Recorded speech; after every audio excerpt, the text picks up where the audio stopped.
1954, and one of the world's first jet airliners takes off from Italy. The plane is the ultimate in high-speed luxury travel. But just 26 minutes into the flight, it explodes catastrophically. 35 people are dead. The tragedy stuns a nation. A team of investigators must solve the mystery of why this state-of-the-art aircraft disintegrated on a routine flight. What they discover in the wreckage will cause a turning point in the history of aviation and change passenger travel forever. Disasters don't just happen, they're a chain of critical events.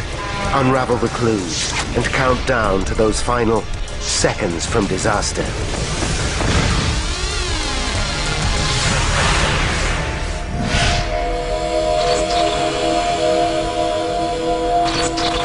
Europe, 1954. Throughout the continent, there is a growing sense of optimism. As the nightmare of World War II begins to fade, former enemies forge new links. There's a spirit of enterprise. Civil aviation is booming, boosted by technological advances made during the conflict. In just 2 years, the number of airline passengers has nearly doubled.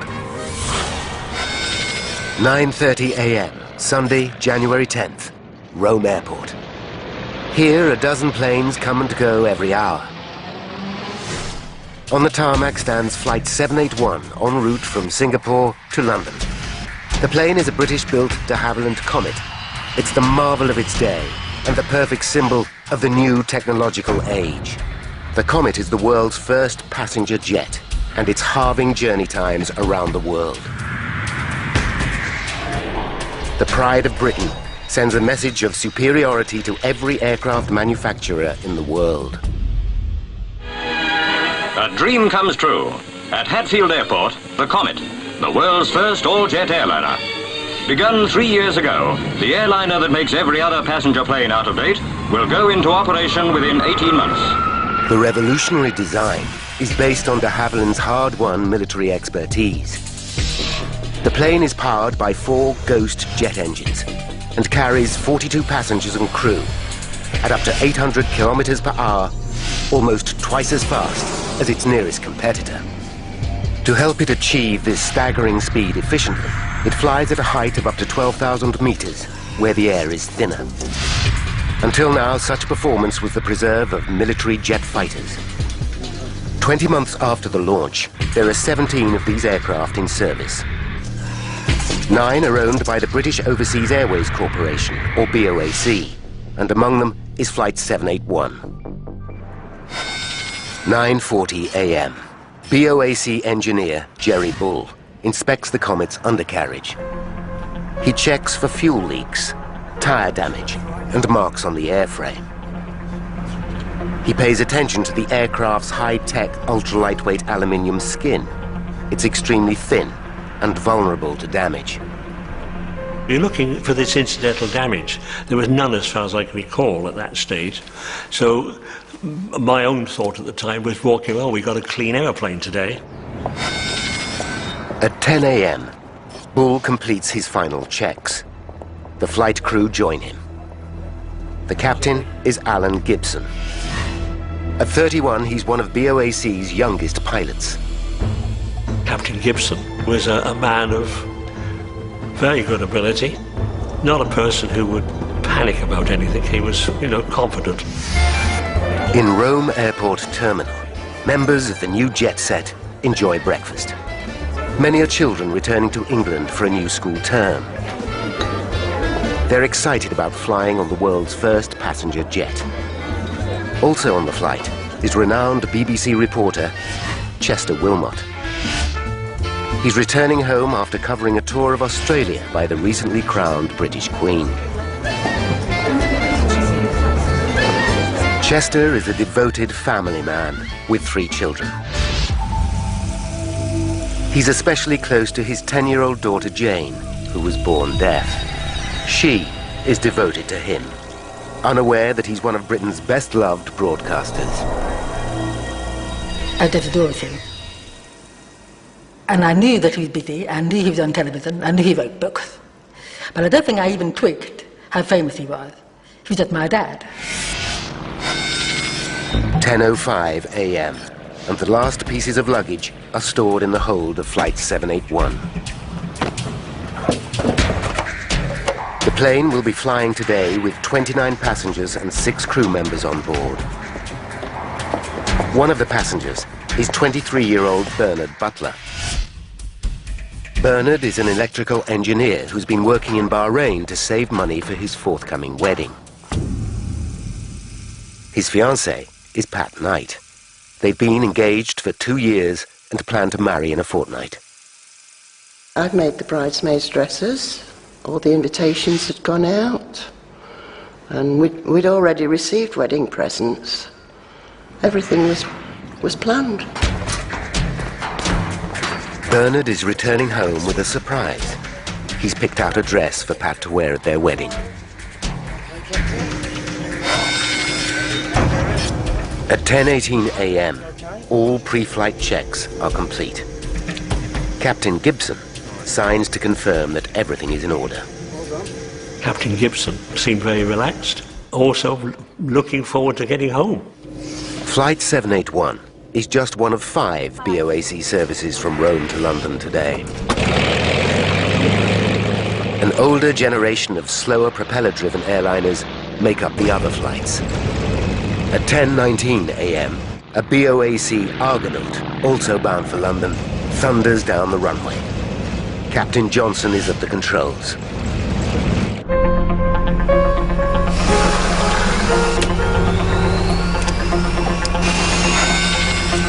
At 10:30 a.m., 11 minutes after the Argonaut's departure, the Comet taxis to the runway. Jerry Bull salutes goodbye. EA 781, this is Champina Control. Control, this is flight EA 781. We are clear for takeoff. Roger. Air traffic control grants permission for takeoff. 1 minute later, the high-tech plane takes to the air.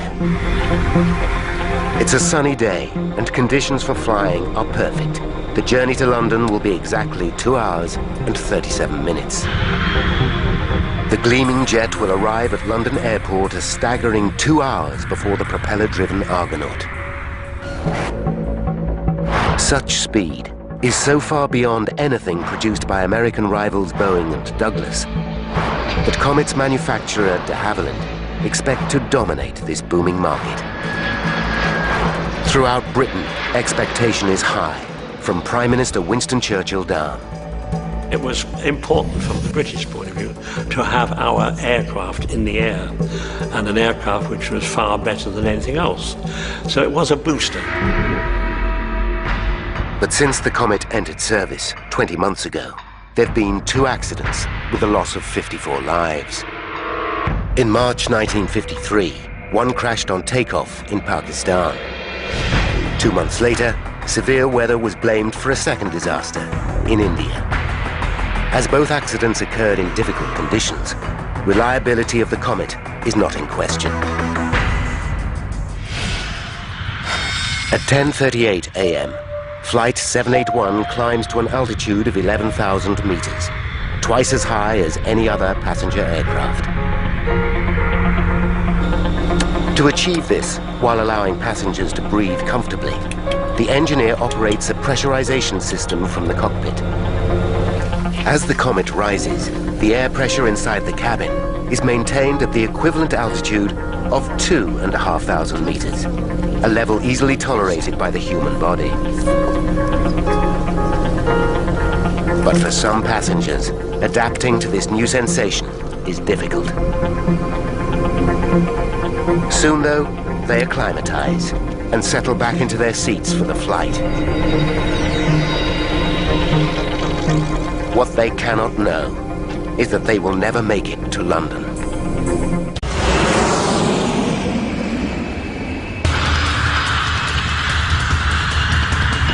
(1954), and the state-of-the-art Comet jet airliner has taken off from Rome en route to London. On board are 29 passengers and 6 crew. As Flight 781 climbs, Captain Gibson receives a message from Captain Johnson in the slower Argonaut that took off a few minutes earlier. Joe Jig receiving. Each pilot uses the plane's call sign. Pow Jig for the Argonaut, Yoke Peter for the Comet. In due course, can you pass on height of cloud layer, please? Well, we're currently at 20,000 feet. And I'll let you know when we pass through. Roger, out. At 10:42 a.m., Captain Gibson contacts air traffic control. You're a beam of the Civitavecchia beacon flying at 23,000 feet. The plane will fly northwest over the Italian coastline, high above the Mediterranean Sea.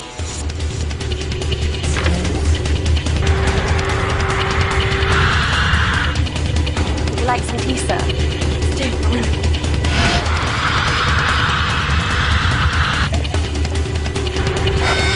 At 10:51 a.m., Captain Gibson again radios the Argonaut. George Howe Jig from George Yoke Peter. George Yoke Peter from George Howe Jig. George Howe Jig, did you get my message?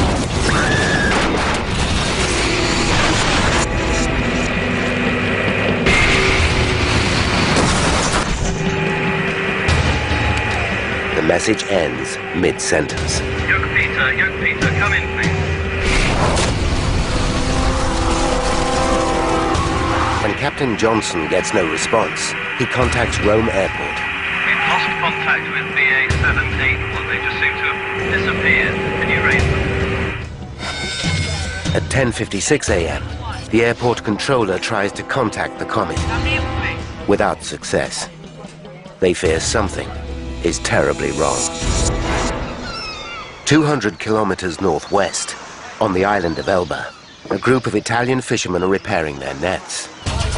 Among them is 33-year-old Luigi Papi. As they work, something extraordinary happens.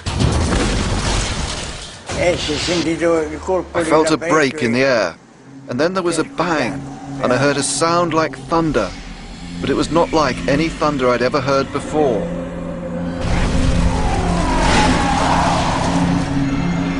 They watch in amazement as flaming wreckage falls from the sky.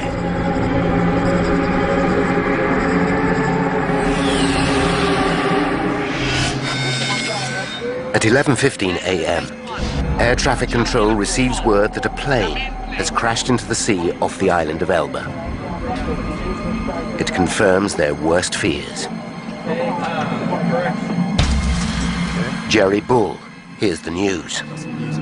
The senior engineer says, "Got some bad news, Jerry." And I look at him and he said, "The Comet's down." It's an emptiness. I don't know what else to say. You can't really describe it. It's just this numbness you get. And the next reaction, of course, is this something I didn't do? 12 p.m. Greenwich Mean Time. Chester Wilmot's family arrive at Heathrow Airport in West London to welcome the BBC reporter home. The day was sparkling. We arrived at the airport about 10 minutes before the flight. Pat Knight arrives with a friend after a 4-hour journey from Nottingham. She's looking forward to seeing Bernard again.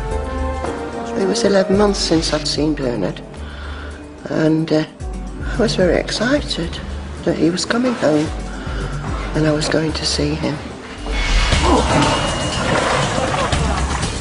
1,200 kilometers away, a small flotilla of fishing boats heads off the coast of Elba towards the crash site.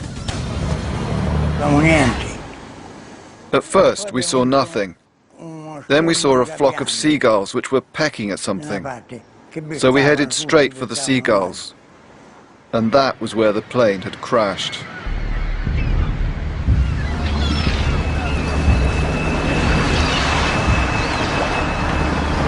It's a harrowing scene. Bodies and debris float in the water. Among the carnage is a white wedding dress.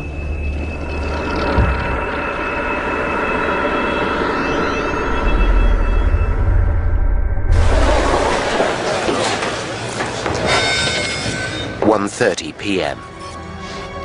Flight 781 is now over an hour late. Airport staff mark the plane as delayed.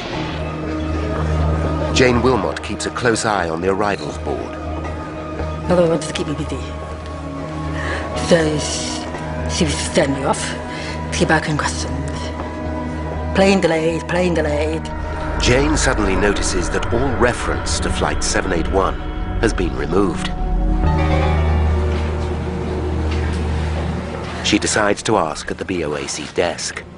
Excuse me. And I asked questions on why is it not there on the board? It's not on the list anymore. Why is it gone? Oh, I'm afraid I can't give you that information at the moment, dear. We can't tell you. Have you got someone with you? Go and get your mother. I'll be happy to speak with your mother. Edith Wilmot is taken to a side room.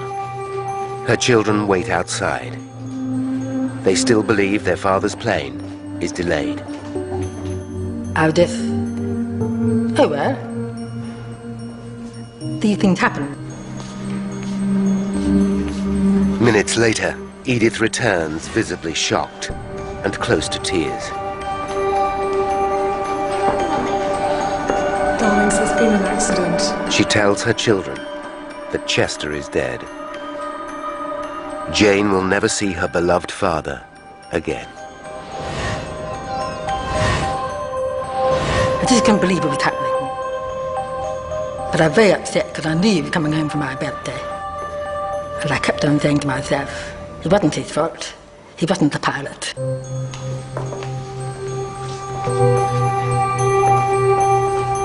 The grim task of informing friends and relatives continues. Patricia Knight can scarcely believe what she hears. We were told it'd come down. They didn't know whether there were bodies found or not. And there was nothing we could do. In an instant, Pat's hopes for the future are destroyed.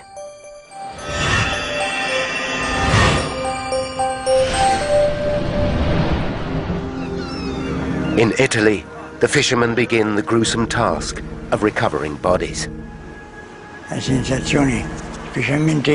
It was a big shock. Every time we went near a corpse, we would shout, "Come over here, come over here," because they seemed still alive. Their eyes were open. But when we got near, you could see they were dead. In total, 35 passengers and crew die on board Comet Flight 781. 15 bodies are recovered. There are no survivors.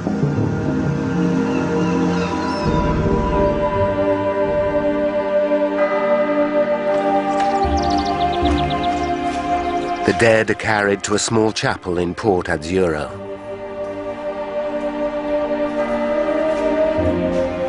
Local people say prayers. Children bring flowers.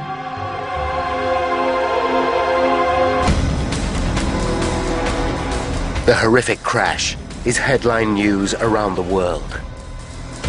The question on everybody's lips is how could the most advanced airliner in aviation history just fall out of the sky? Was it a tragic accident or something more sinister?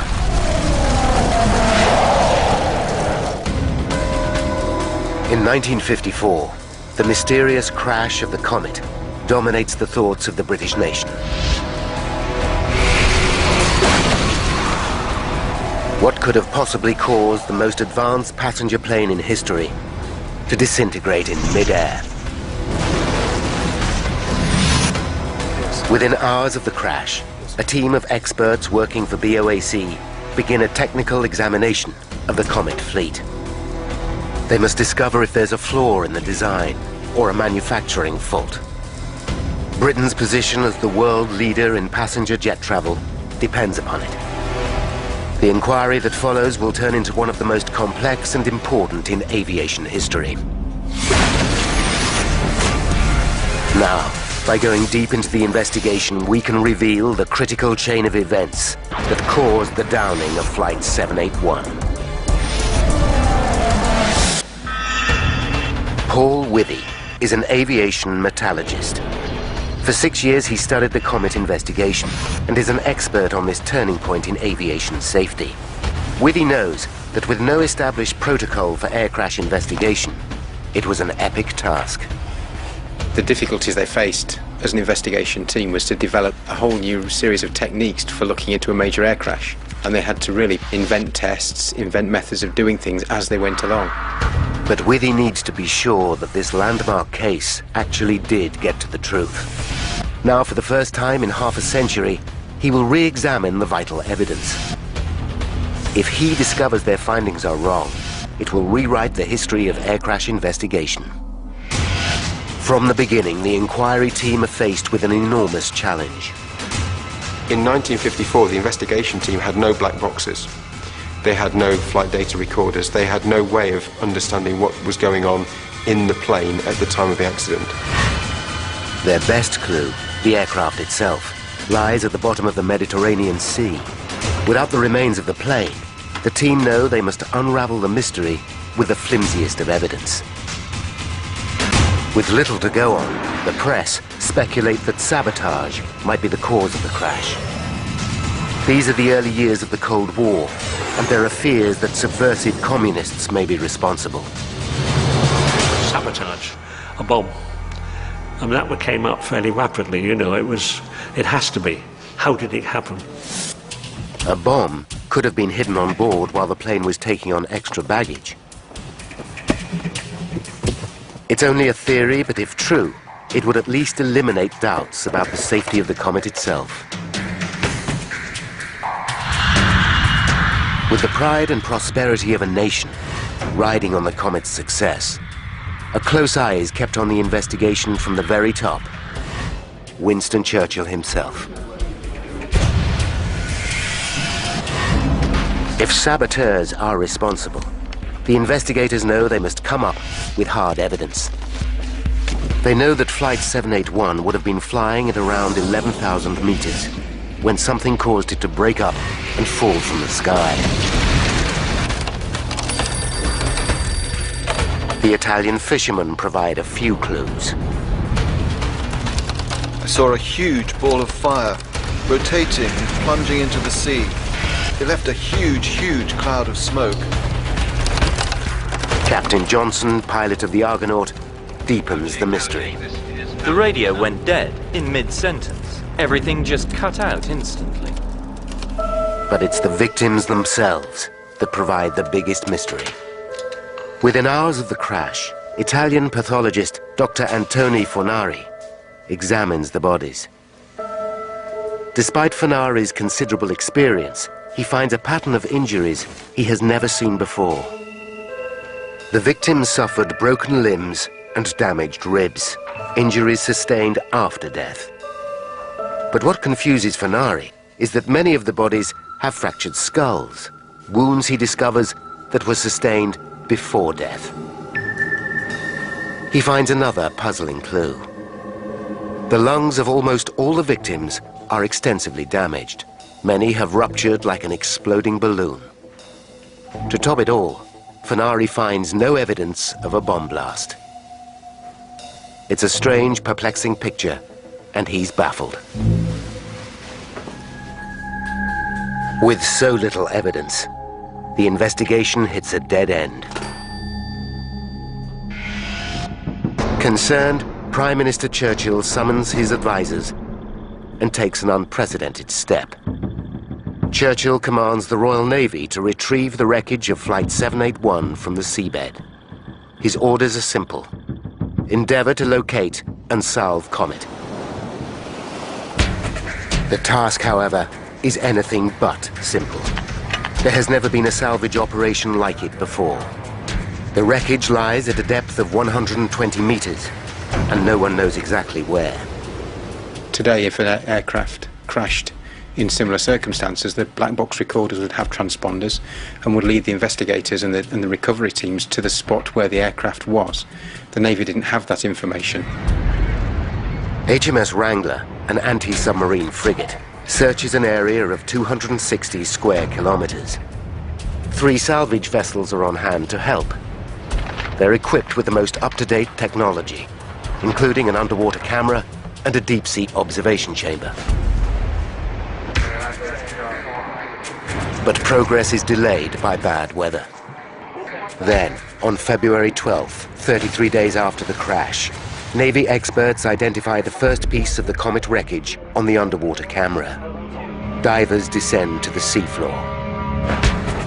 Over the next few weeks, small bits of debris are sent back to England for examination. Then comes a major find. A large section of the rear fuselage is located and brought to the surface. Meanwhile in London, the Comet fleet sits idle. BOAC hemorrhages cash at the rate of £50,000 per week. With so much invested in the aircraft, pressure builds to get the planes back into the air. On March 23rd, 10 weeks after the disaster, the British government give the airline the go-ahead to resume service. At London Airport, a Comet airliner about to leave for Johannesburg was taking out extra crew members. Press and television attend the relaunch. Everybody was in high spirits at the resumption of Comet flying. BOAC Chairman Sir Miles Thomas gives the Comet a public vote of confidence. We obviously wouldn't be flying the Comet with passengers in it on service were we not wholly satisfied that the conditions are acceptable for carrying passengers anywhere in the world.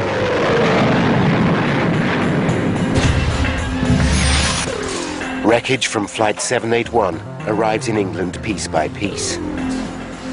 Investigators identify and mark every fragment. In a hangar, carpenters build a wooden frame of the Comet aircraft. As the wreckage accumulates, they wire each piece onto this skeleton. Now, with the entire Comet fleet back in service, it's more important than ever to find the cause of the crash. The lives of hundreds of passengers depend on it.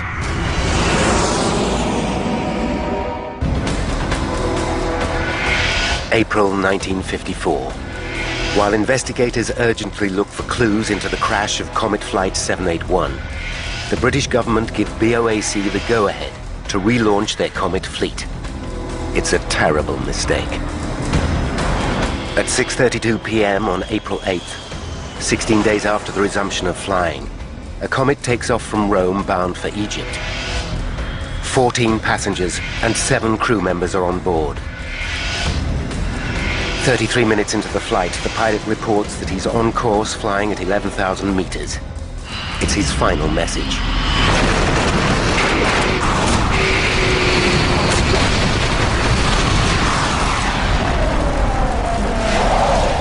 A further 21 people are dead. The news sends shockwaves around the world. Barely a fortnight after reassuring the public the Comet is safe to fly, BOAC's chairman publicly admits that he was wrong. Obviously, we cannot continue to carry the public in Comets until this disaster is fully explained. Similarities between the two accidents are uncanny. Both planes were refueled and checked at Rome by the same engineers, including Jerry Bull. You just can't accept that an aeroplane like this, again, it's gone down the same way, and you've lost these people again. Both aircraft were flying at an altitude of around 10,000 meters. Both crashed into the sea shortly afterwards. It seems there must be a flaw in the aircraft itself. Again, the British Navy looks for evidence. They recover 5 bodies, along with a few personal effects. Churchill acts decisively. He appoints the Royal Aircraft Establishment, Britain's leading aeronautical research centre, to investigate. Heading the inquiry will be Sir Arnold Hall. Hall has an impressive reputation. He's a Cambridge scholar and one of the outstanding scientists of his generation. Sir Arnold Hall is a brilliant scientist, and he was one of those people who would let the facts speak for themselves and would make judgments based on fact, not on opinion. Churchill instructs Hall. The cost of solving the Comet mystery must be reckoned neither in money nor in manpower. But even for a man as qualified as Hall, it's going to be a tall order. The second plane to crash rests under 1,000 meters of water and is impossible to retrieve. The hope is that if they can establish the cause of Flight 781's crash, it would explain why the second aircraft went down.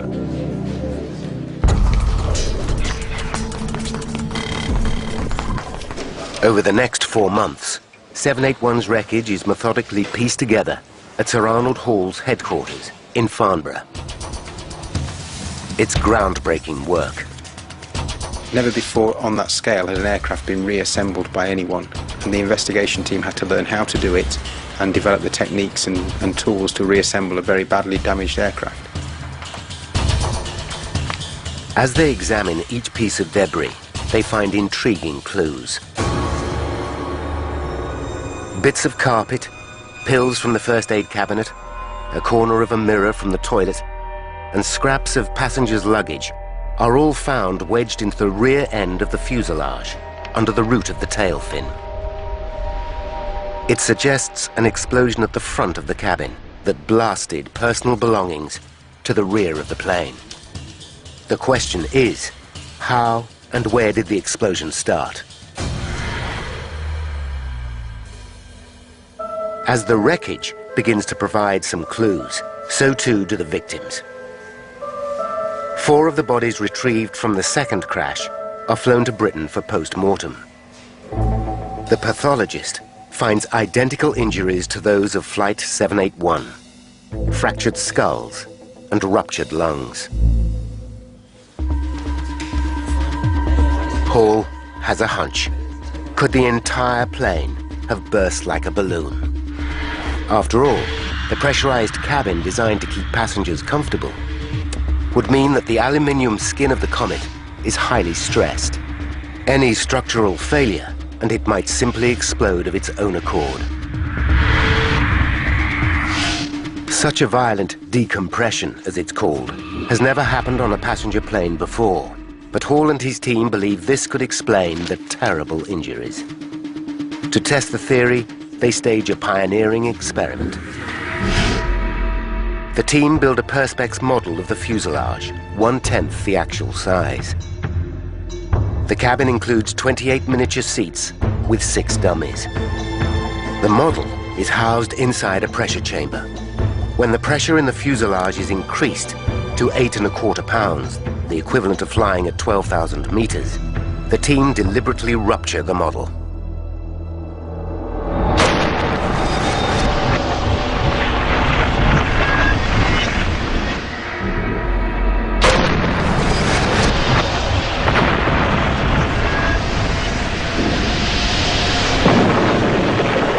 A high-speed camera captures the results. The rapidly escaping air causes a tremendous release of energy. Seats tear apart and fly through the air. The dummies catapult vertically and smash their heads on the cabin roof. It's a graphic demonstration of a phenomenon experts like Paul Withy understand only too well. The pressure cabin exploding is the same as a 500-pound bomb going off inside the cabin. The experiment appears to explain how the victims of both flights sustained such horrifying head injuries. Not only that, the sudden change in pressure would cause the air inside the victims to expand rapidly, rupturing their lungs instantly.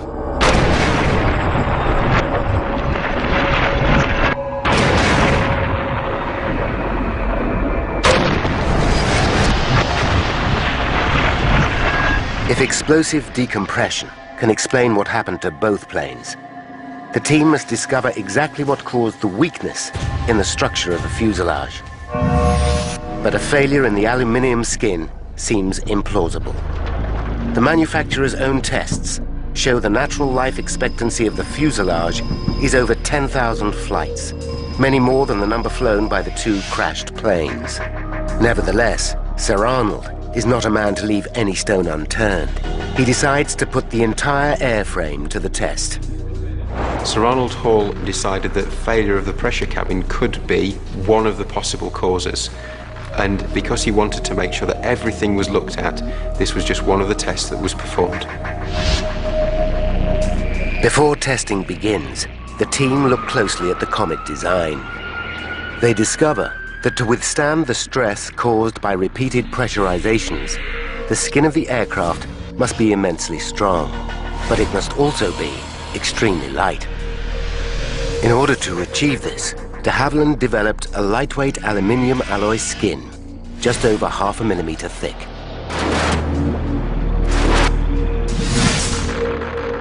The Comet's skin thickness was as thin as the designers dared go to withstand the cabin pressurization, and it was fixed by how little they thought they could get away with. Sir Arnold devises a test to assess the strength of the plane's fuselage. The experiment is on a completely different scale to anything they have attempted before. It requires the construction of a massive water tank, measuring 34 meters long by 7 meters wide and 5 meters deep. Working non-stop, it takes a team of engineers 6 weeks to complete. The team at the Royal Aircraft Establishment are working really hard. They're working 24 hours a day, they're working shifts, they're sleeping on site. They are a very dedicated team. By May 29th, it's ready. The engines and cabin upholstery of a Comet are stripped out. The empty plane is gently maneuvered into the water tank, with the wings protruding on either side. Hydraulic rams move the wings up and down to simulate flight conditions. Engineers fill the tank and the plane with water. When they are both full, they force more water into the plane, pressurizing it as if it were flying. After 5 minutes, engineers reduce the pressure. Each test puts the same amount of strain into the aircraft as a single flight at 12,000 meters. Sir Arnold plans to test the fuselage to destruction. It could take up to 5 months. The experiment runs 24/7. Using 1950s technology, it's a grueling task. Today we wouldn't do a water tank test. We'd actually use computer modelling and computer simulation to understand how the aircraft would behave. As the tests continue, there are other lines of inquiry. In mid-June, 5 months after the crash of Flight 781, the team assembled 2/3 of the fuselage onto the wooden frame. Half a wing lies on the floor. It's now clear from the tears in the metal that the aircraft has indeed decompressed violently and blown apart at the seams. By following the fractures back to where they started, they think the initial failure was probably at the front of the fuselage, somewhere between the cabin and the cockpit. It seems as if the tail and rear fuselage then came away from the main cabin. The rear wing structure followed, and then the outer wingtips. The cockpit broke away as the plane plummeted to Earth, and finally fuel from the wings set the debris ablaze. But the exact cause of this tragedy is still a mystery. Then, on June 24th, Sir Arnold Hall gets a call that changes everything. The team running the water tank test has had a major breakthrough.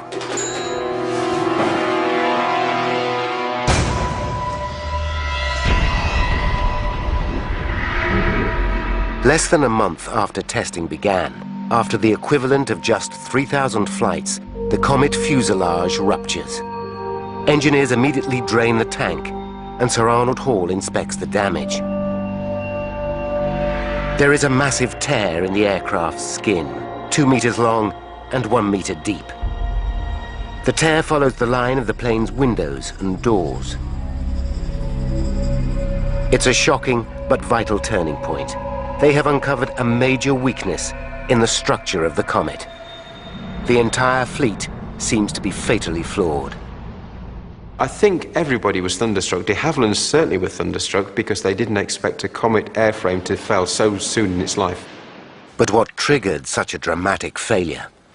There's one prime suspect, a phenomenon known as metal fatigue. It's something Paul Withy knows well.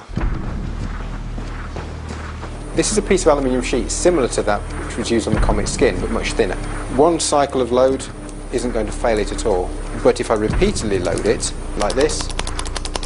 Fatigue is caused when a metal is repeatedly flexed one way and then the other. There you can just see it's about 3 or 4 millimeters across the sheet. After a while, minute cracks start to form.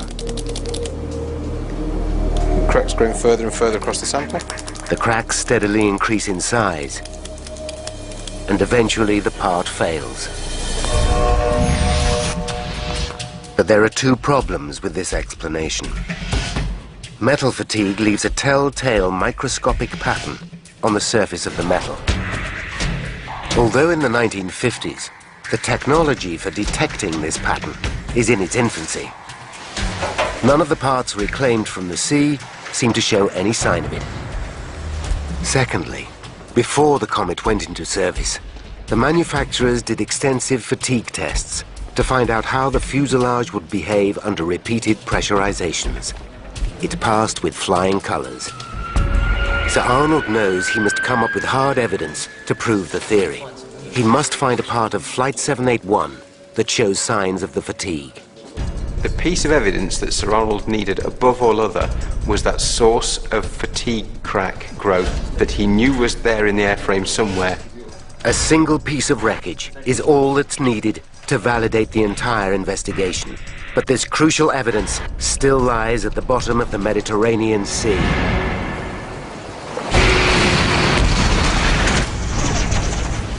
It's 1954, and investigator Sir Arnold Hall believes that the cause of the two Comet crashes is a rupture in the plane's lightweight skin. After a unique pressure test on the Comet's cabin, the team examined the 2-meter split that has ripped along the side of the fuselage. They make some frightening discoveries. By tracing the tear back, they find it starts at the forward escape hatch. This is not surprising. Stress to the aircraft should be evenly spread throughout the fuselage. But when a door or window is cut into the plane, it weakens the structure, and the stress concentrates around the weakened areas. To investigate further, they rig another aircraft with strain gauges designed to measure stress in the airframe. The results are shocking. During flight, the stress to the skin around the plane's windows and doors reaches 70% of its total strength, 4 times greater than the rest of the aircraft's skin. This is dangerously high and twice what the designers intended. Then the team discover an even more worrying detail. The supports around the windows are riveted, not glued as designed. The problem is, the rivets are punched into the metal, not drilled. This technique creates tiny manufacturing defects, which with repeated flying can turn into fatigue cracks. The presence of manufacturing cracks in a highly stressed area meant that you were highly likely to suffer from fatigue failure. Sir Arnold and his team know they're getting close, but they have not yet conclusively solved the mystery. They've found no trace of metal fatigue on any of the wreckage from Flight 781. It was vital that he found that piece of evidence from the seabed that would tie the crash to the accident investigation in an unequivocal manner. Then on August 12th, 7 months after Flight 781 crashed, an Italian trawler snags a large piece of wreckage. It turns out to be a section of the roof from 781's fuselage. The piece includes 2 small windows built for sending and receiving radio signals. Sir Arnold Hall and his team inspect the wreckage at Farnborough and immediately find what they're looking for. A rivet hole in the corner of one of the windows shows a tiny crack. When they put the piece together with the rest of the wreckage, they find that all the cracks run back to this point.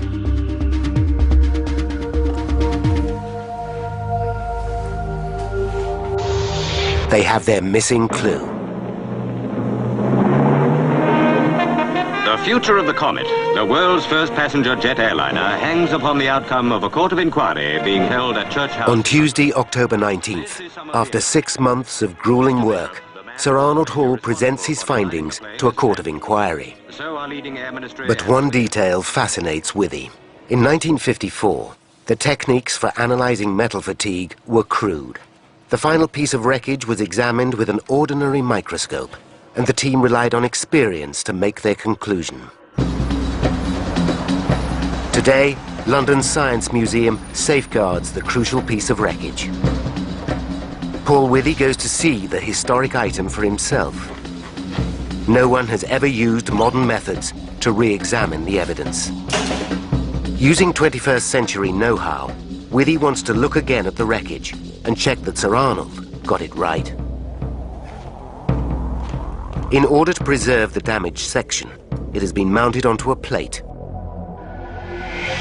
Running from a rivet hole is the crack which, it's believed, started the catastrophe. To examine the damage in more detail, Withy makes an impression of the crucial area using a silicon-based putty.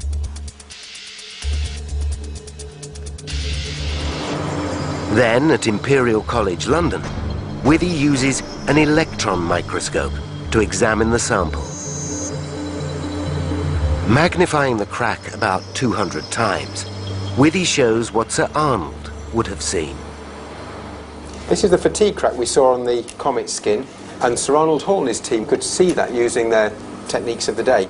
But zooming in further to 800 times, Withy can see detail that Sir Arnold never could. He finds a tiny manufacturing defect, probably formed when the rivet was punched into the metal. And it was that manufacturing defect that caused this fatigue crack to grow. And it's this image here that shows that Sir Arnold Hall and his team were right. It vindicates them in seeing that it was a fatigue crack which then grew to failure. 52 years after the most groundbreaking and innovative investigation in aviation history, Paul Withy has conclusive proof that Sir Arnold Hall's results are absolutely right. Now, by rewinding the events leading up to that fateful crash, and by following the evidence uncovered during the investigation, we can reveal how Flight 781 was downed. 10:31 a.m., January 10th, 1954. 26 minutes to disaster. Flight 781 takes off from Rome Airport. The plane is designed with an exceptionally thin aluminium skin. Rivets punched into the aircraft during construction create microscopic manufacturing defects. On each flight, the pressurization system puts enormous strain on the fuselage, causing stress to the skin, especially around the windows and doors. Repeated pressurizations turn the manufacturing defects into fatigue cracks that get bigger with every flight. 19 minutes to disaster. Flight 781 climbs to 11,000 meters. As it ascends, the pressure increases and the aircraft's skin becomes more stressed. At 10:51 a.m., the Comet's pilot, Captain Gibson, sends a radio message. George Howchick from George Hawk Peter. 5 seconds to disaster. A fatigue crack reaches 2 centimeters in length, and the aircraft skin rips apart.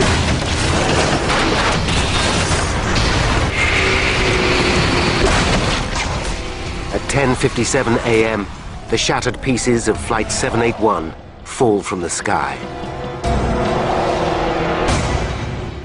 35 people are dead.